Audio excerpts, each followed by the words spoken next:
iragile ngirame forora Deme babanunga alanebe iragile ngirame forora Imuti mirio wimede irame kafera Imuti fefe sukude irame kafera.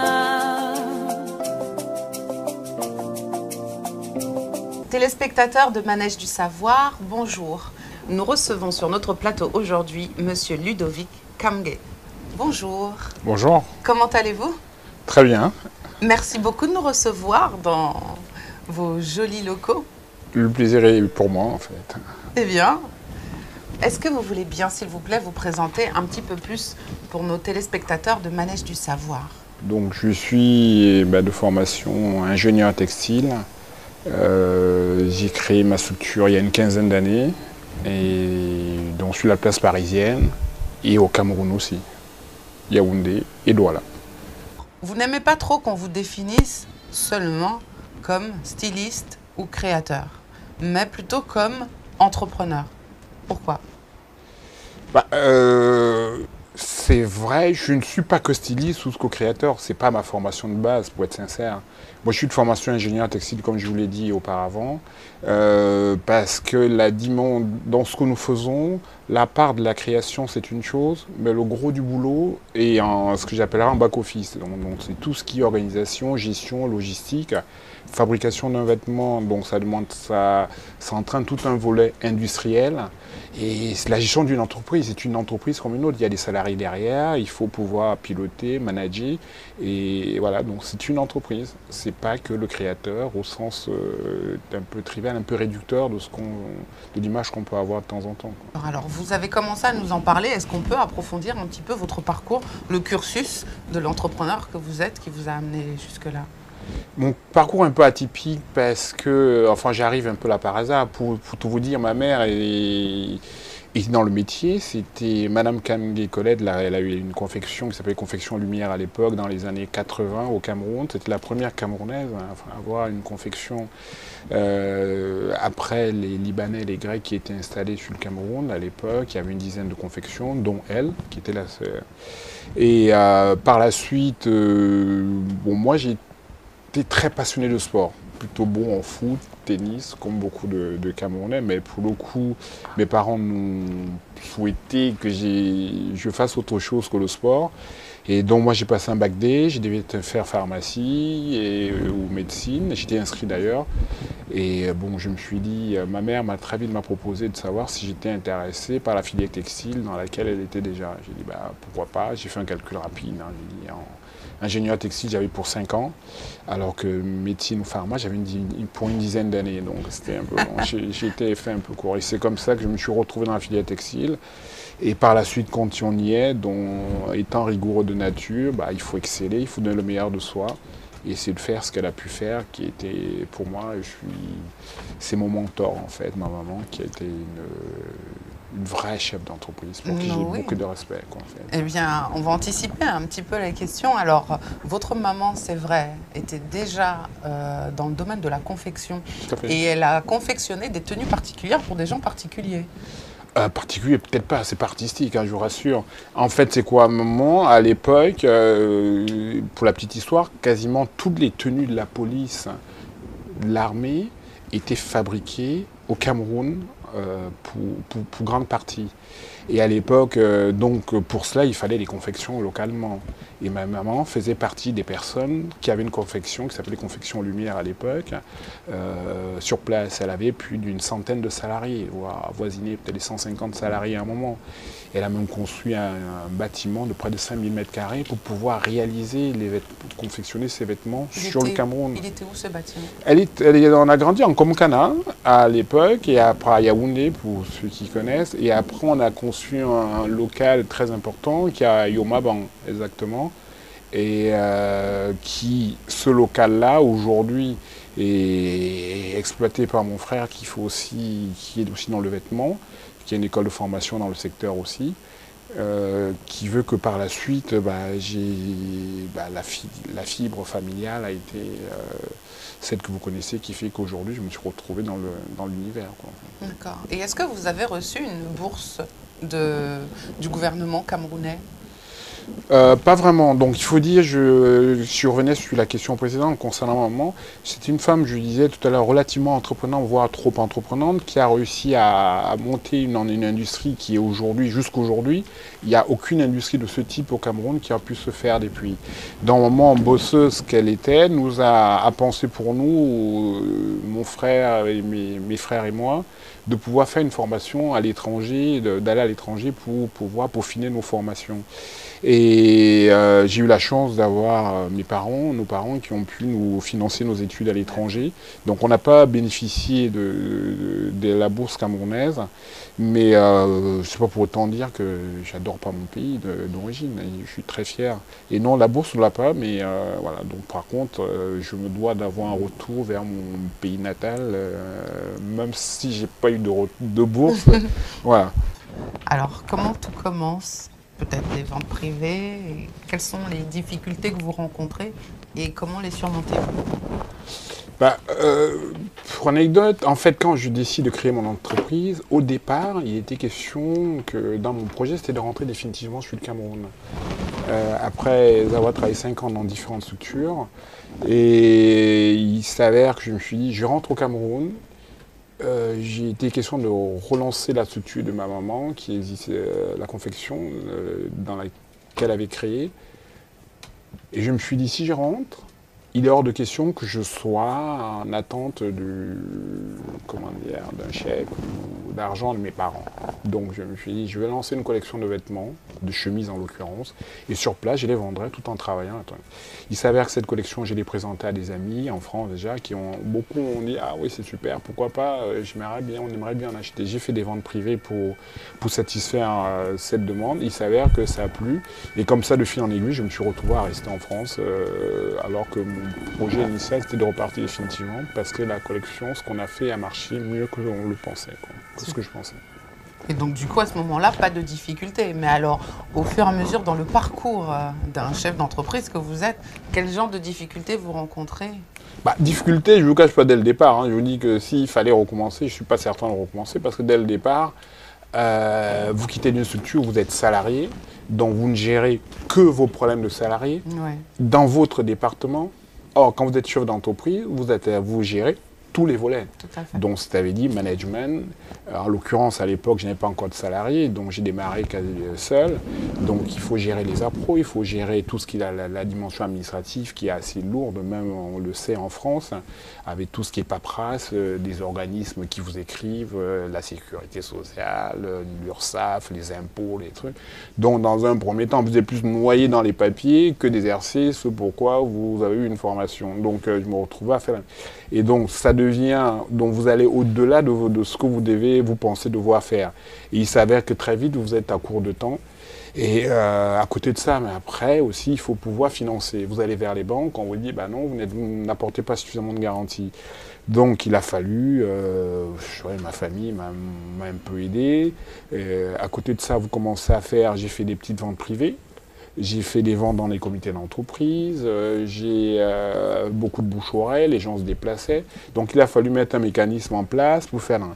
Et finalement, très rapidement, j'ai pu avoir un petit local dans le 7e arrondissement, qui n'est pas loin de celui où on se trouve aujourd'hui, qui m'a permis de démarrer et de fil en aiguille. Les banques, on a gagné la confiance des banques qui nous ont financé, qui nous ont aidés à financer.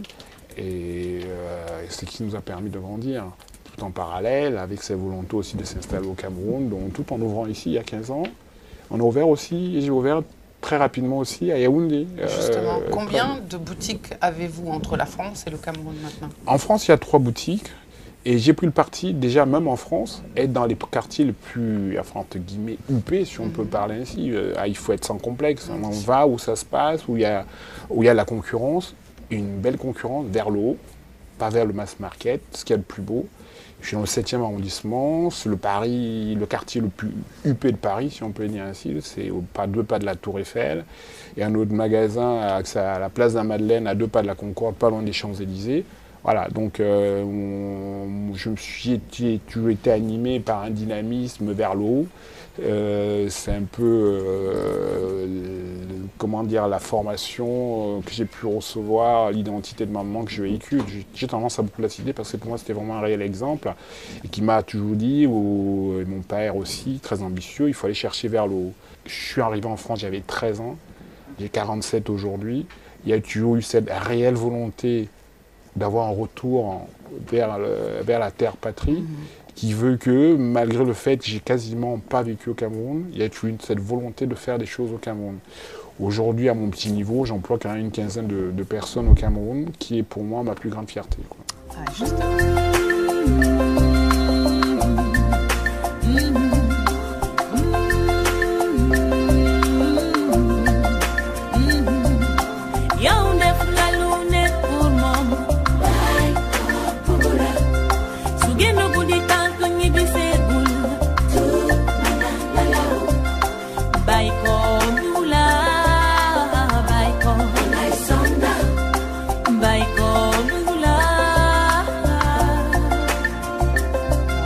Le process de la filière textile, je pense que c'est tout un parcours. Est-ce que vous pouvez nous expliquer un petit peu? Parce qu'investir dans cette industrie, est-ce que c'est rentable? On peut se poser la question de la sorte ou pas? C'est très intéressant la question. Pourquoi? Parce qu'on a une vision en général assez réductrice du vêtement, du textile. Parce que quand on parle vêtements, quand je prends le cas du pays que nous connaissons tous, le Cameroun, l'Afrique, dès qu'on parle de tailleur, le tailleur n'a pas la reconnaissance qu'il devra avoir comme dans un pays comme la France. Parce qu'en Europe, quand vous dites « je vais chez un tailleur », c'est chapeau bas.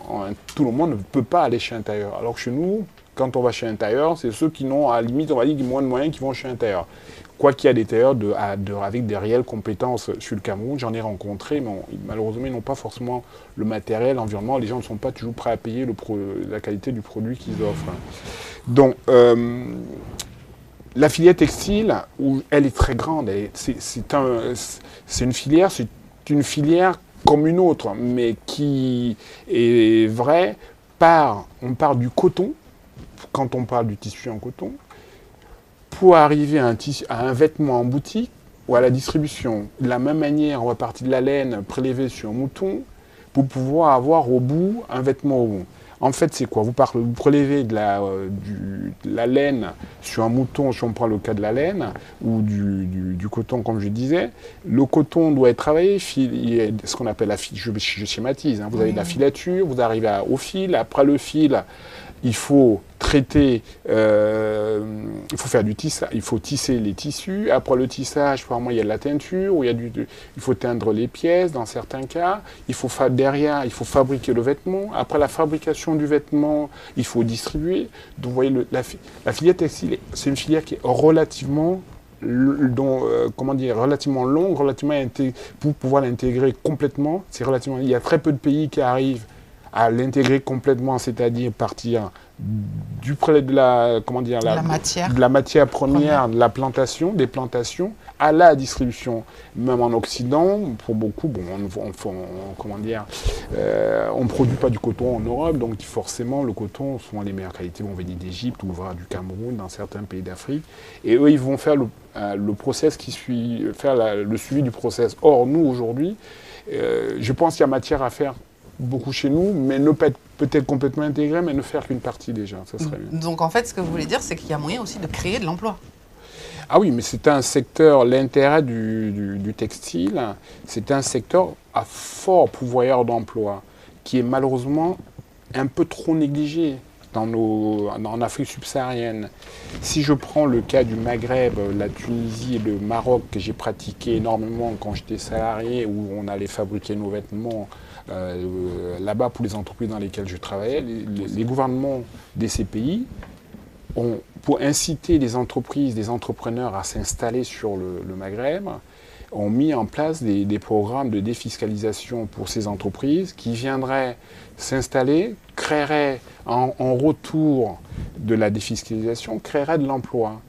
Et il faut savoir, c'est un métier, ce sont des métiers où, en fait, dès qu'on est dans le domaine de l'industrie, il y a une redistribution obligatoire. Redistribution, ça veut dire qu'un patron qui gagne de l'argent ne peut pas garder que pour lui, parce que quand vous avez 10, 20, 50 salariés ou 100 salariés, vous êtes obligé de payer ses salariés. Donc vous redistribuez forcément. Vous les payez bien ou pas, et ça peut créer tout autour, je veux dire, ce sont des emplois qui sont facilement. C'est un métier où on peut former relativement facilement. Vous avez tous, on connaît tous des couturières ou des tailleurs qui savent à peu près coudre. Donc ces personnes, en l'espace de 5-6 mois, peuvent être opérationnelles comme ce qu'on appelle des mécaniciens en atelier, qui pourraient monter des vêtements.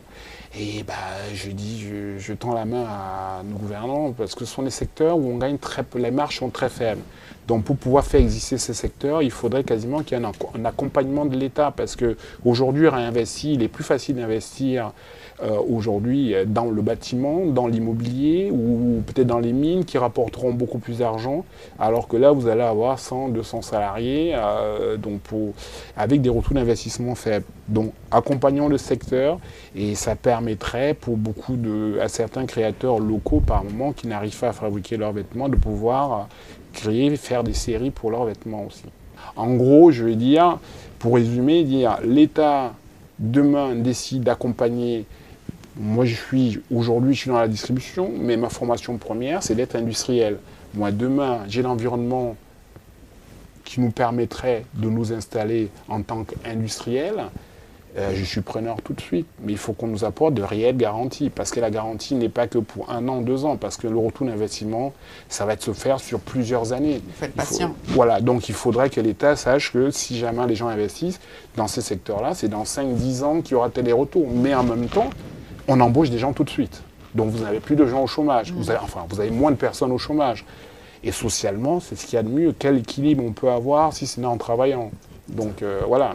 C'est ça, le message que vous faites passer aux jeunes, c'est travailler et ayez foi lorsqu'ils veulent s'engager dans ce domaine-là, qui est le textile. C'est-à-dire que le travail paye. Voilà. Le travail paye, c'est pas propre au textile, c'est comme dans tous les domaines.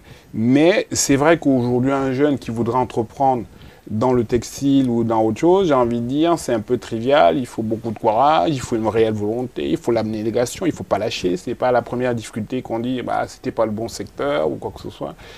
Bon, c'est vrai que tout le monde, il y a des gens qui sont, on va dire, bien nés ou qui ont le truc, qui touchent le secteur. Ils vont dans un domaine, ça marche tout de suite, mais la masse des personnes, c'est pas... Donc pour pouvoir arriver, il faut pas lâcher prise, on va se ramasser, on va prendre les... Moi, quand j'ai démarré ici, on m'avait dit qu'il fallait attendre 10-15 ans pour avoir les résultats que j'ai aujourd'hui. Je ne suis pas certain que je me serais engagé, mais il faut savoir, il faut être très très patient. Ça me fait penser que vous venez de recevoir un prix. C'est le prix d'entrepreneur africain 2015, là. Spécial Planète PME. Alors, oui, mais qu'est-ce que ça fait ? Ah oui, s'il vous plaît. On ne peut pas cracher dans le soupe. C'est vrai que quand on est reconnu, encore plus à ce niveau, c'est vrai que la CGPME, c'est quand même un des organismes patronaux français qui a quand même pignon sur rue, dont être reconnu par ces personnes, ses pairs, c'est très flatteur. En l'occurrence, il y a le ministre Sapin, le président, le chef de l'État français, qui était aussi dans ces...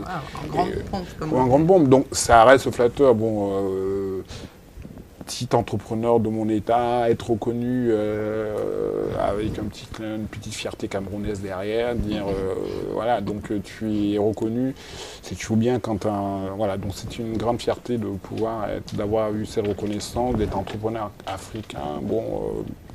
En fait, c'est le titre. Ouais, le titre, mais il faut dire aussi, j'étais un peu surpris qu'ils pensent à moi, qu'ils aient pensé à moi.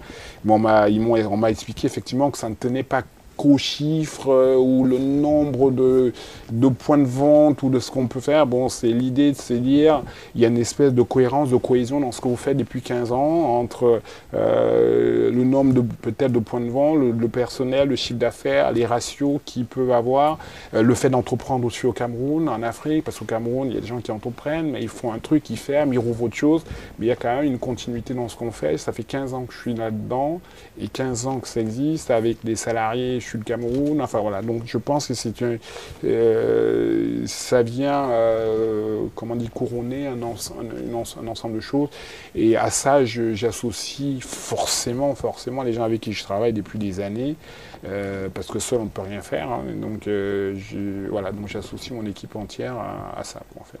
Est-ce que ça vous fait un pincement au cœur que cette reconnaissance ne vienne pas du Cameroun? Ah, ça serait le kiff, ça veut dire. Si ça viendrait du Cameroun directement, on serait. Quand on dit du Cameroun, on a le droit du Cameroun, parce que en l'occurrence, on est sur un média camerounais. Mais quand ça vient de manière générale de l'Afrique, c'est toujours parce que je m'inscris dans l'Afrique, parce qu'aujourd'hui on parle, il faut qu'on sorte de nos du côté camerounais, guinéen, congolais, africain, parce qu'il faut un panafricanisme, parce qu'il faut qu'on joue full, parce qu'aujourd'hui le Cameroun tout seul, c'est une vingtaine de millions. Chaque pays, si on joue solo, on est trop petits. Par contre, si on ouvre le marché, qui a un réel marché CEMAC, un réel marché sur l'Afrique, là, il y a de réels débouchés. On peut faire de belles choses ensemble. Donc moi, je raisonne au niveau de l'Afrique, mais c'est vrai que bon, je suis content aussi parce qu'au-delà de ça, bon, il y a une reconnaissance. C'est vrai qu'aujourd'hui en France, on a une faible clientèle, on n'a pas suffisamment d'Africains à mon goût, mais quand on l'a, pour nous, c'est une vraie fierté. Et paradoxalement, la clientèle qui nous reconnaît vraiment encore plus qu'à l'africaine, elle vient d'Afrique. Donc on a une belle clientèle même en France quand elle vient d'Afrique. On va voir, elle est vraiment l'Afrique complète. On va avoir du Sénégal, du Congo, de la Guinée équatoriale, elle est vraiment plurielle. Et à côté de son la clientèle, bon, je m'inscris, voilà, donc là-dedans, et c'est vraiment, bon, c'est vrai que si demain il y a un petit prix du Cameroun, c'est pas. Moi, mon idée, c'est de pouvoir dire qu'on nous donne l'environnement. Pour moi, mon prix serait celui-là, qu'on nous crée l'environnement, qu'il y ait un environnement favorable pour créer de l'emploi, pour transmettre ce qu'on sait. C'est vrai pour moi, j'ai un ami des amis qui entreprennent, je ne veux pas citer des noms parce qu'il y en a tellement, qui font des choses entre l'Afrique et le Cameroun, l'Europe et le Cameroun. Il y en a pléthore qui font des choses à leur échelle. Mais et il y a vraiment, parce qu'ils ont faim, ils ont vraiment envie d'avoir ce retour vers la terre patrie, vraiment transmettre ce qu'ils savent. Donc si on a un environnement qui est encore meilleur, qu'on nous crée avec des guichets uniques, des choses qui facilitera encore la tâche, je pense qu'il y a profusion de compétences qui iraient vers l'Afrique, vers notre pays et qui pourra encore nous aider à grandir. Et qui nous aidera à grandir, qui sublimerait et qui stimulerait même encore plus ces jeunes-là, parce que s'inscrire en exemple de quelqu'un qui se réalise, qui s'est réalisé, pour beaucoup c'est inaccessible. Ils se disent c'est pas pour eux. Par contre, qu'on mette en avant ce que vous êtes en train de faire, par le biais de votre émission, des personnes qui font des choses à une échelle micro, pas macro, à une échelle micro, les gens se disent « Ah, je peux y arriver ». Donc c'est possible. Donc ça veut dire que pour l'émergence à l'horizon 2035, c'est possible. Non, l'émergence en 2035, c'est possible, même voire avant, mais il y a plein de choses qui sont possibles. Mais c'est aussi qu'on réfléchisse à l'échelle micro. Parce qu'aujourd'hui, chez nous, en Afrique, en Europe, bon, ils ont des outils pour réagir à l'échelle micro, mais chez nous, malheureusement, on est trop sur des très grands projets, à l'échelle des milliards, des milliards, des milliards. Il y a un besoin à une échelle micro, des personnes qui ont des projets à 10 millions, à 5 millions, 2 millions, 1 million, 500 000, 300 000. Des objectifs atteignables. Atteignables et réalisables quasiment de suite. Donc il faut qu'on mette des mécanismes en place qui pourraient, aux petits entrepreneurs, qui voudraient créer quelque chose, de devoir et de pouvoir le faire de manière très facile, très facilement. Il y a des montants qui sont à échelle humaine, qui pourraient être attribués à des jeunes entrepreneurs et réalisés. Pensons aux PME, aux petites entreprises. C'est voir le prix que je reçois à la CGPME, qui est le patronat, entre guillemets, des petites entreprises en France, à mon goût, aura plus de faveur de l'opinion publique de manière générale, bon, sans oublier les gros, parce qu'ils font aussi, parce que la population comprend mieux ce que l'artisan va faire que si vous me parlez d'un Dassault, ou pour lui, un Dassault qui construit des avions, pour lui, bon, on lui parle chinois, c'est trop compliqué. Mais si vous me parlez je sais pas, du mécanicien qui a fait une école d'ingénieur en mécanique, qui a fait un BTS en mécanique et qui a réussi, en ouvrant des ateliers, il y a le respect. Voilà. Et pour finir là-dessus, il faut savoir aussi qu'on mette en avant des gens qui se réalisent ce que vous êtes en train de faire par le travail, par les forceps. Parce qu'aujourd'hui, quand on parle de réussite, on parle d'un sportif ou d'un musicien, bien, mais il est plus difficile d'être musicien ou d'être sportif, parce que c'est un don. Et ça, vous pouvez être un cheval, un âne ne sera jamais un cheval de course. Vous pouvez faire du footing tous les matins, mais vous ne serez jamais un footballeur. Vous pouvez jouer au ballon toute la journée, mais même celui qui est mauvais, en travaillant tous les jours, on peut devenir médecin, on peut devenir ingénieur. Mais c'est plus accessible. Donc pour ça, il faut qu'on mette en avant un peu plus les gens qui se réalisent de cette manière. Et moi, je pense que ça pourrait créer une réelle émulation pour les jeunes de ce côté. Oui. Alors, je suis curieuse. Est-ce que vous utilisez le coton qui vient du Nord Cameroun pour confectionner vos vêtements? Et comment trouvez-vous notre coton? Le coton, voilà, pour rentrer dans l'aspect un peu technique, il faut savoir, le coton, dans beaucoup de choses, c'est la matière, enfin, on parle de la matière première. Tout à fait. Or, si vous prenez le prix de revient d'un mètre de tissu, la part de la matière première représente même pas 1%, 1 pour 1000 du prix. Donc en fait, c'est comme si vous avez un diamant, enfin un diamant brut, vous avez un produit, mais c'est la transformation qui va créer de la valeur ajoutée à ce produit. Le coton à l'état brut, parce qu'on parle du coton d'Égypte, par exemple, qui est l'un des meilleurs cotons au monde, quoique celui du Cameroun est aussi de bonne qualité, pour qu'il ait la reconnaissance qu'il a, c'est parce qu'il est souvent traité dans des filatures que vous pouvez retrouver en Suisse, qui sont traités comme de l'horlogerie ou en Italie dans certaines fabriques.